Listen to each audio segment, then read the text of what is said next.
We're going to start the programme this evening with reconstructions from the Mahon Tribunal. As you know, the Mahon Tribunal at present is engaged in what's known as the Carrick Mines 2 module, that is it's attempting to inquire into who owns the Jackson Way lands in Carrick Mines, because Jackson Way lands in Carrick Mines, John Eyre Corporation have been required to pay 13 million in compensation for lands that were acquired from Jackson Way for the building of the the M50, that part of the M50 that's going to link up with the Wexford Road. It's obvious, or rather Frank Dunlop has said, that he bribed councillors to rezone those lands, and also to Marges that perhaps the pathway of the eastern motorway, that M50 motorway, was changed so as to move into Jackson Way land, which led to the 13 million euro compensation for Jackson Way. Anyway, this fellow, Jim Kennedy, the guy who owns the arcade in O'Connell Street, is certainly one of the owners of Jackson Way. A former solicitor, Caldwell, what's his first name, Michael? John Caldwell, seems to have been one of the beneficial owners of Jackson Way, and there's a lot of speculation, or the tribunal is inquiring into whether Liam Lawler was another of the beneficial owners of Jackson Way. And there have been further proceedings at the Mahon Tribunal today concerning this, and George Redmond was giving evidence today, and he told the tribunal that he first met the arcade owner Jim Kennedy in 1980, and later the same year George Redmond gave Kennedy a loan of £100,000. Where did George Redmond, by the way, get £100,000? Well, he said today that it was from accumulated consultancy advice and also money that he had saved. It was 9 times his annual salary at the time. He was Dublin City and County Manager, and he managed to accumulate £100,000 in 1980. In 1989, from memory, his closing salary when he retired was something like 29,000. But 1980, it's a fortune. An absolute fortune, because inflation was very high in the 80s. He got it from payola, basically, from developers and so on, but to whom he was giving advice. Probably in the region of worth in the region of a million euros. That anyway. was a figure that was used by the chairman today. Actually, said that's what it's worth about today. Yeah, about €1 million. Maybe just maybe £1 million, in fact. Anyway, let's hear this extract where George Redmond is being examined by the one of the counsel for the tribunal. I assume it was Des O'Neill. The amount of money that you advanced, Mr. Redmond, was £110,000? No. Sorry, 70 and 40, totaling 110. 40. That was to the two of them. And I had an agreement drafted to cover it as part of the property of the documents that you got from my house. I remember confronting them and saying, they talked me into it. They said, look, you'll have no trouble with us. One man, his word was his bond. That was the position. We're talking here about 1980 again here, aren't we, Mr. Redmond? Yeah, as far as I recall. So within weeks of meeting this gentleman for the first time, you were financially involved with him to the extent of advancing to him, and you say to his partner or his associate? Well, the partner is named in the agreement. Well, the agreement, in fact, was never entered into. Isn't that right? Never executed, that's so. There was never an executed document recording the fact that you had advanced any money to either of these gentlemen, or in particular 70 to one and 40 to both. Isn't that so? That's exactly it. And that sum of money of £110,000, I suggest to you, represented a very substantial sum in those days, speaking objectively, and also a very substantial sum from your own point of view, being probably 9 times your net salary. It was a very large sum, there's no question about that. At that time, isn't that so? And isn't it an indicator of the trust and friendship that you had managed to develop with Mr. Kennedy that you felt happy to give him this money within a relatively short period of meeting him, and without there being any documentation to evidence the fact that you had given him the money? Or is there another explanation for it, Mr. Redmond? Well, I think I'd have to say that there would be another explanation of it, and something that was being considered by the House of Commons yesterday, and that is gaming. And what happened in my case was that I'd never witnessed gaming, apart from being in Bray during the summer. I'd never witnessed it, but they brought me around and showed me how it operated. And I suppose you could say I almost got hooked on it. I was impressed by it. And it seemed to me, from what I could see, I went down to the Fun Palace, I remember. I was in another place, Barney's, over in Talbot Street. and there seemed to be an extraordinary atmosphere with people just shoving monies into it. There were wins, of course, but no, I think that was the reason more than anything else. But then I knew him and I trusted him. He was an engaging man. I think Mr. Dunlop said that. It's I don't know whether the tribunal want me to give them a pen picture of this man, because he was, I found him somewhat unique in some respects. He was very engaging to listen to. He always had, something to say and something of interest. And then, of course, in my experience of him, he was the owner of one of the biggest pubs in Dublin, and hence one of them probably in the country, probably successful. He had the gaming shops until the Act was withdrawn. He had bookmakers' licenses. Did he have an auctioneer's license as well? Do you know? Yes, that's what I mean. He was a man of many parts. Right. And of course he went out house building on his own. The other feature I remember, he was an expert equestrian. Right. I take it from that, Mr. Redmond, that you had made extensive inquiries about this man before you committed yourself to lending him any money. No, I didn't know anybody who knew him. You didn't know anybody who knew him? No, it was an ingenuous I made it on my own estimation. I trusted him. Mr. Redmond, I think you are a person who is particularly careful of your financial affairs, and indeed conscious of the value of money. Do you not consider it extraordinary that you'd give a man 110,000, be it in combination of 70 and 40 or otherwise, without there being any documentation, any legal structure to protect you in relation to those monies? Oh, looking back on it, I must have been out of my mind.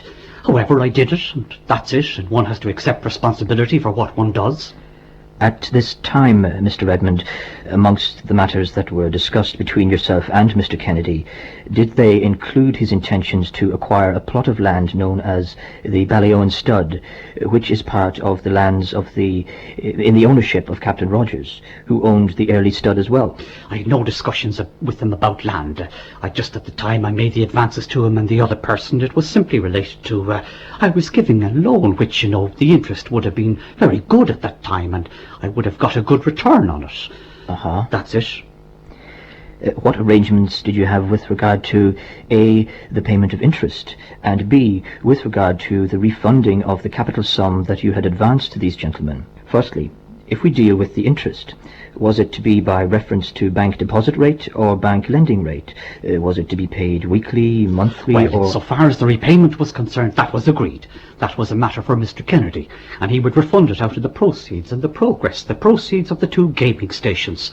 And interest was, I don't think we ever agreed a rate of interest, but I mean, in those days you would be talking up to 15%. But certainly, the original payments would cover interest. It was very loose. Well, I mean, if he was paying you back your capital, of course he could. You might believe you are getting interest back for quite some time before the capital fund ran out. Isn't that right? Well, Sorry, before I finish on that, are you saying that there was never any agreement between you, and by agreement I mean a meeting of minds between yourself and Mr. Kennedy, as to what the rate of interest was that you were to receive? Well, I can't remember specifically about that now. I wouldn't say, I just can't remember anything specific about it. It's... I'm not asking you, Mr. Redmond, to pin yourself to a particular interest rate, but to the issue of there being agreement or otherwise as to interest. Do I understand you to say that you never in fact agreed a specific rate of interest with him at the time that you gave him the money? It may well be provided for on that agreement which you have. But that agreement was never signed and never left your hands to go to him? No, but that would have been the intention. Right. Well... If I could have sight of the agreement, it would be helpful. I don't remember it myself. I mean, this is 24 years ago. Is that right? Yes. It is, but it's the only occasion, I suggest to you, Mr. Redmond, in which you ever advanced, as you say, a loan of £110,000 to anybody. Yes, that's true, and I've given your worships, I've given you the explanation. Yes? Maybe, he was rather a charmer in his own way, and but he didn't have to persuade me. I was persuading myself that I could trust both men, and that it seemed to me... Now, that's the position. That is really quite extraordinary. Is it Paul Collin and Michael Clifford? Is it really amazing that this Dublin City and County manager had the equivalent of €1 million? He lent it to this fellow who owns an arcade and was involved in gaming machines, without any formal agreement at all. No agreement, specific agreement on when the monies would be paid back or a rate of interest. Well, it's not just extraordinary, it's incredible. And it was incredible when I first heard it years ago, when he was before the tribunal X number of years ago. It doesn't make any sense. And what Des O'Neill was asking there was, surely the money was put up for something else. This land deal in Ballyone Stud out in Lucan, which was very lucrative and which involved extra drainage being provided, and then the land increased in value. But George Redmond, today as before, is very careful to divorce himself from any hint of suspicion in any sort of land dealing. So he's prepared to take the hit on this ridiculous and the stories absurd situation, so long as it doesn't involve land dealing. The stories dealing. around town about George Redmond are that he was a mean man, that he used to borrow 10 shillings or 15 shillings from people he worked with and wouldn't give it back for ages anyway, and very tight with his money. So he gives £110,000, equivalent of $1 million, to this fellow who owns gaming machines. Yeah, although I would say from the evidence today is, you could see from the witness box, you could see George's eyes bulging when he went into those amusement accounts, which he wasn't used to going into, and seeing all the flow of money coming out of the one-arm jackpots, and he clearly thought he was on some sort of a good scheme. Have you ever been to any of these gaming halls, Michael D? Well, I have visited them, but I wouldn't... Have you ever stuffed money into them? I hadn't had the same experience as George Redmond. I must say that you're having an epiphany in front of slot machines.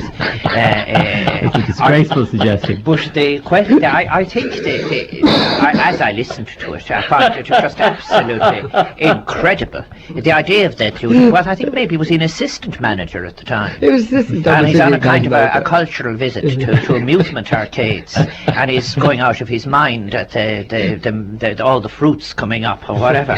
It is just out. It just is. I just don't find it very believable either, to tell you the truth. But it isn't for me to judge it. But I must say too, you'd wonder if you say that the 110,000 is a million at today's values, where he would see that investment, in the amusement end of things. Where are we talking about such a massive expansion of that, or is it probably more suggestive of other kinds of interest, particularly in relation to land and speculation? Yeah. The other thing I would say as well is that he's listening to the reconstruction of his suggestion that it was an extraordinary atmosphere. Certainly the atmosphere is sordid in a number of these, and sad people, really, very many elderly people feeding these machines. And the idea that a lot of young people too. Yes, but I remember, Frank, when I remember, during the time in Galway, for example, many people coming to me about the effect of some of these places, and many of the people addicted were quite elderly people, pensioners and so forth, who put themselves into the most appalling poverty position because of becoming addicted. But the idea that you'd have an assistant manager, remember, responsible for things like housing, responsible for fiscal affairs, responsible for the social space and ideally the cultural policy of Dublin, and that he was a kind of going around the neater regions, as you might say. He's also responsible for sewage. He said that this fellow Kennedy was owner of one of the biggest pubs in Dublin. What pub was that? The Laurels in Clondalkin, which had a fire or something like that, but he sold it subsequently. And that he was also an equestrian expert. An expert equestrian. You wonder, is this a description of himself or of the horses? Clues are emerging. Pity he's not around now. We could ask him about the horses you ran. Just on a footnote, at least he gave something. All right, we go on to our next piece of reconstruction. Later in the course of being questioned about proposals for the Carrick Mines Valley, this is where the Jackson Way property is, George Redmond made a surprising request. Do you have any recollection, Mr. Redmond, of having any other functions in relation to the Carrick Mines Valley, either the drainage scheme or the approval of zoning changes or anything of that nature, either as a consultant or otherwise, after the date of your retirement from the council? My major recollection of that scheme was knowing that it was about for a long time. We're talking about the sewage scheme? Well, I won't be long. I didn't mean to cut you short. Oh, incidentally, Your Worship, would it be in order for me to leave at 3:20? Well, we would prefer if you could sit until 4 o'clock in an effort to, unless you have some pressing... Oh, I have. Engagement? Oh, I have. I go every evening at 3:20. I have another problem. I have the question and the problem of my own cross-examination by, if I had counsel, which I haven't got, and much of my cross-examination will relate to matters which were raised by Mr. O'Neill in this morning's session, which I have no idea of what he was going to raise, so I'll have to work on that, so that part of my cross-examination... Well, we'll worry about your cross-examination when the time comes, but we would prefer if we could sit until 4 o'clock, unless you have some important reason for leaving before 4 o'clock. It's a matter of getting home. I mean, when I remember when Mr. Gogarty was here, they had no problem in closing up shop every day at 1 o'clock. This is the first time I've asked for anything of that nature, and I explained to you, you have the name of being a gentleman. I expect that I wouldn't ask for it if I didn't need it. I should just clarify that Mr. Gogarty's sessions were dictated to in a large extent by his health considerations, which were... Well, I haven't revealed my health situation. All right, if there's a health reason for you going at 3:20, we won't stop you going at 3:20. If it's simply to facilitate your getting home earlier, we would prefer if, on this particular occasion, you could stay until 4 o'clock. If you can provide me with transport, I'll certainly stay. Well, what's the problem about transport at 4 o'clock as against 3:20? Well, I'm asking you, will you provide me with transport? No, we can't, but what is the... Yes, you can. Well, we can't, but what transport do you normally use when you leave at 3:20? Public transport. Well, can you not use that at 4 o'clock? Well, it's, for me now at my stage, gets very, full, and I'm asking you, can you not provide me with transport? Well, I can't provide you with transport. Well, I had an experience with counsel. First time I ever met Mr. O'Neill and Mr. Gallagher, I had counsel with me, and he had a very urgent appointment, and they provided him with transport. Well, we can't provide you with transport. We will review it at about 3:20. We'll see how we're getting on at that stage. There is the other consideration as well, about my own questioning of myself. I accept that. We can deal with that on another day if we don't reach it today, so we'll continue for the moment, and we'll review it at 3:20. That is fantastic, isn't it? What do you make of that, Michael? Well, I suppose beating the traffic might be something that a manager maybe is used to. I don't know. But it's absolutely a journey into the absurd. I mean, ending up with that he would be talking to himself. The questioning himself. I think he left the questioning of himself a bit late. He should have been questioning himself about 25 years ago. There is another factor, of course. Old age pensioners have to pay. Yes, they have to pay after 4 o'clock. Is it after 4? Yes, it is. You see, you can use the pass up to the if you avoid the mornings into the evenings, you know. And Liam Lawler wasn't there today, and I haven't seen this myself, but I understand that Liam has been facilitating George by giving him a lift home in his limo on occasion. Oh, it's fantastic, isn't it? Michael McCall has spent years and years in South America and Venezuela and Argentina for years and years. This must be a foreign country to you, this place now, isn't it? It's unbelievable. Yeah, this is the absurdities of the fact that this is a sort of a high-profile tribunal, and we're discussing his way home in South America. He wouldn't even come into it. You'd be lucky if you got home after a tribunal, if you made it home alive after a tribunal. Anyway, let's go on. This is too good to miss out on. The tribunal chair wants to know where George Redmond got the money for the loan to Jim Kennedy. This is the fella, by the way, wanted to get home so he could use his bus pass before 4 o'clock. The guy who gave £1 million to another bank like this. Anyway, this tribunal chair wants to know where George Redmond got the money for the loan to Jim Kennedy. And later in this extract, Judge Keyes continues the questioning. Where did the money come from that was used to advance the money to Mr. Kennedy? Well, that would have been in the main up to 1980 consultancy services I had given people and my accumulation of my own savings. Consultancy services to whom? To people who were involved in buying land, selling land. I mean, a good example is that would have been the Gogarty case.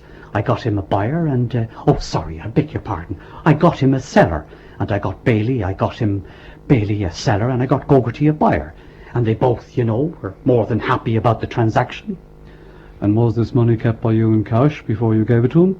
Yes, that was accepted in cash. Mr. Redmond, sorry, could I just also ask you, did you ever offer any consultancy advice to Mr. Kennedy? No, I've no recollection of having offered him consultancy advice. He was very single-minded about I certainly offered him the advice that he was out of his mind to go building on his own, but outside of that, no, he was a great... one thing about him was that he was a great man for getting professional advice, and that included, of course, on large-scale legal advice, employing good consultants and good architects. He was very good like that. That was one of his features, is that, you know, before he'd do anything, he'd be down to the law library or down to some consultants. Weren't you one of the best consultants he could approach in relation to the planning aspect of things in Dublin at the time? Well, I don't know what he had and what he hadn't any matters for me. And that you had such a relationship that you lent him over £100,000? I lent him over £100,000 before he was ever involved in developing your worships. Correct me if I'm wrong, but my understanding is that once his business was set up, and I take it that's the business in Westmoreland Street, that you were to be repaid the sums that you had lent him from the profits that business would make. Is that correct? From the weekly takings, yeah. Isn't that business still running? Isn't that correct? It is. Pardon? It is, I understand, yes. And despite the agreement you reached with him, you took no steps either to engage a solicitor to sue him. You could have sued him and got judgment against him. He had assets, and you could have forced him that way to pay you. Why didn't you do that? Because that's what a normal person would do. Well, the position that I found myself in there, I just severed my connection, my personal connection with him. I was retired now. I wasn't going to worry myself about anything further insofar as I could. I didn't foresee this, of course. That was it. Is it that you didn't bother to sue him because he might be able to raise some past history that might compromise you in some way? No, I never thought of suing him. It never entered my head. Yes, and the reason I'm suggesting it to you, could it possibly be from the business you were carrying on with him prior to that? If you did threaten to sue him, that he might disclose some things that might become an embarrassment to you? No. No? No, I don't know what would have been embarrassing. So you were prepared to write off, well, not 110,000. You say it was about 40 that was paid back. I think the way I saw it at the time, I was prepared to sever my... And write off 70,000? That didn't trouble me at all. I'd written that off years before and... But why did you write it off? What happened that you write off such a large figure? Well, having regard to the man and the man I was dealing with... Well, were you afraid of him? Not in physical terms, your worship. Well, in any other way would you be afraid of him? That's what I'm saying. Did he have some other information on you that he might have disclosed? No, I made up my mind. He always expressed his intention that at some future date that he would come and make it right. Who knows? He may do it yet. I don't know. I see. Thank you. Later in the afternoon, Senior Counsel Des O'Neill questioned Mr. Redmond about a document found in his house, that's George Redmond's house, when it was raided. There's a document which I'm now putting on screen, Mr. Redmond, at page 788 of the brief. It's a letter from the Senior Administrative Officer, Mr. Clark, to each member of the Council on the 29th of November 1990. Now, this is a year and 5 months after your retirement from the Council. You will appreciate that. Do you see the document on screen there? I do, yeah. And it deals with an agenda, and the agenda is further consideration of report on possible development proposals in the Carrickmines Valley area, and further consideration of map number DP 90/123. You've heard that reference in the tribunal here, isn't that so? The reference to that map? Yeah. Is there any reason why you would have that documentation? Sorry? Is there any reason why you have this documentation? Oh, I couldn't tell you, Mr. O'Neill. When the Criminal Assets Bureau carried a raid on your home, they seized this documentation from your home? Yes. You accept that? Well, if you tell me that is the case, of course I accept it. And why is it that 17 months after your retirement, you had in your home a documentation which was generated after your retirement that concerned the Carrickmines Valley and the rezoning of lands which include the lands of Jackson Way properties, if you had no interest in Carrickmines Valley? I don't know. I can't answer that question. There could be all sorts of reasons how it got there. Mr. Redmond, could you give us some of the reasons? Could you give us some of the reasons how this document could be in your home long after you've retired from the council? Yes. Because you are saying things, it could be a number of reasons, but we're not fools, and you're going to have to be somewhat more frank. But where would I get it from, your worship? I don't know. It was found in your home. I know. Now, does your wife collect these sort of documents? No, she doesn't, of course not. Can you explain to us how this could be found in your home over a year after you leave the council, if what you say is correct, that you had no dealings or no interest in any county council business relating to Carrickmines after you retired? That's right. Well, this document was found in 1999. It would have been 10 years after. Mr. Redmond, this is November 1990 document. It didn't exist when you left the council. Yes. Now you're being asked a simple question and you're refusing to give a straight answer to it. No, I'm not. Well, can you explain how it could get into your possession? Well, the only thing I can say is someone who was interested in that, who had a copy of the agenda, gave it to me, and I just, it was there. Who is that person? I don't know. I can't remember, but I mean, people would come to you from time to time and ask you if they were living in the area, and they were concerned, and they might say, "Did you see that? Did you see that? Would you have a look at that?" That's a ridiculous answer, Mr. Redmond. It's what? It's a ridiculous answer. Well, what answer can I give? You suggest that somebody from Carrickmines would wander across to where you were living in Castleknock. No, I'm not saying that at all. I'm saying out in social life I was very active. I played a lot of games. I played with a lot of people. And what's that got to do with this document? I don't know. I don't know why it's there. Well, do you not agree? It's a ridiculous answer to the question. No, you asked me how it might have come. You're saying that somebody might have handed you this document just out of the blue. Somebody handed it to me anyway. While you were playing some sport. I'm just saying that as a possibility because most of my time was given to that sort of thing at the time.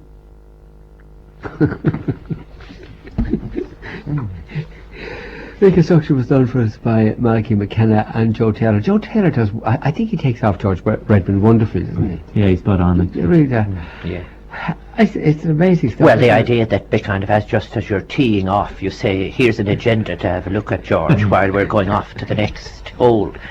The whole thing is just, it sounds like a phantasmagoria of nonsense.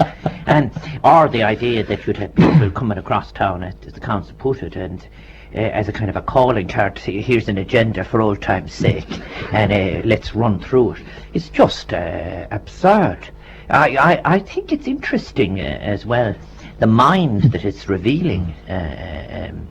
Remember, I think that those who knew him, as you said earlier, mentioned about, and indeed in his earlier evidence at the very beginning, he mentioned about the frugal lifestyle that he was committed to, and so on. That is apart from dropping into for ecstasy to the gaming parlours and going on, and in between then to go on to say about. I laughed at the idea of the recreational pursuits of former managers. That's interesting. No, I think he's totally unconvincing. To me, as an outsider listening to him. One aspect to it, I mean, it is hilarious, but there's an echo there with testimony from a number of different witnesses. You're talking about individuals who were very careful with their money, or who had the ability to accumulate huge amounts of money when the country was broke, and they come in and they give this evidence about this lackadaisical, loose arrangements, handing money over here and there. I mean, the whole thing stinks. The idea that you could write off 70,000, for example, that you would say in 1980 money terms, in 1980 money terms, and that you would say that it'll come right in the end, or that you just simply say then when you're asked to define consultancy services that you describe what a kind of matchmaking exercise in which you say he had something to sell, the Baileys had something to buy, why shouldn't I get a little whack out of that, and so on. It's a despicable picture, frankly. I mean, apart from it has its black humour and the absurdity of it. I'm not so sure either that he has convinced himself of this. It's a performance, and it cracks open every now and again when the contradictions are put to it. Something occurs to me occasionally out here when we do these tribunal extracts that nobody has really put together the Ireland that is exposed by these tribunals, and like this whole layer of hilarity and corruption that there was involved in the planning process.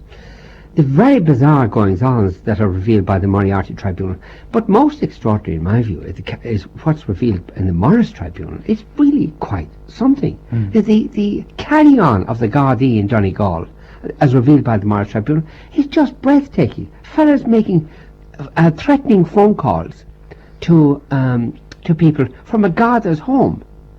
And the Gardaí, after a fella has been killed, Gardaí in a pub, Gardaí on duty in a pub, are unavailable to for a long time to attend the scene of this accident or whatever it was. Then, although it's suspected that a murder had been committed, they make no effort to preserve the scene of the accident. And all the other really bizarre revelations of the Moriarty Tribunal. Anyway, the point I'm making is nobody's drawn this together journalistically or otherwise. Yeah, there was a recent seminar actually